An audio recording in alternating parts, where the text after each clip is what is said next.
வணக்கம். நம்ம இப்போ எங்கே இருக்கோம் அப்படின்னு பார்த்தீங்கன்னா ராமுட் கார்னரோட ஃபேக்ட்ரியில் இருக்கோம். இன்றைக்கி நம்ம எதை பற்றி பார்க்க போகிறோம் அப்படின்னு பார்த்தீங்கன்னா தேக்கு மரத்தை பற்றி பார்க்க போகிறோம். நிறைய பேருக்கு பார்த்தீங்கன்னா கல்யாணத்துக்கு, வீட்டுக்கு சோஃபா, கட்டில், பீரோ, டீபாய், டைனிங் டேபிள் இதெல்லாம் மரத்தில் செய்யணும் இல்லை வாங்கணும் அப்படின்னு ஒரு ஐடியாவில் இருப்பீங்க. எந்த மரத்தில் வாங்கலாம்னு தெரிஞ்சதை நான் உங்களுக்கு சொல்கிறேன்.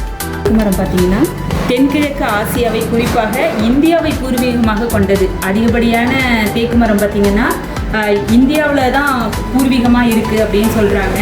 இது எப்படின்னா இந்தோனேஷியா, பர்மா, ஆப்பிரிக்கா, இந்தியா அது மாதிரி பல இடங்களில் தேக்கு மரம் விளைவிக்கிறோம்.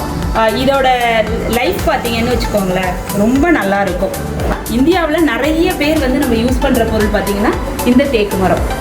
இந்த தேக்கு மரத்தில் பார்த்தீங்கன்னா அடர் பழுப்பு நிறம் வந்ததுக்கான காரணம் என்னன்னு பார்த்தீங்கன்னா, இது முழுமையாக 40 வருஷம் வளர்ந்த மரம். 40 வருஷம் வளர்ந்த மரத்தால் மட்டும்தான் நமக்கு இந்த கலரை கொண்டுட்டு வர முடியும்.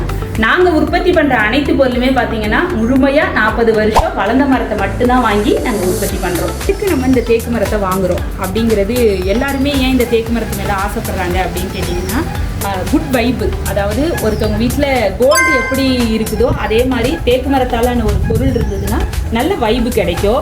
ஆக்சிஜன் கண்டென்ட் உங்களுக்கு நல்லா கிடைக்கும்.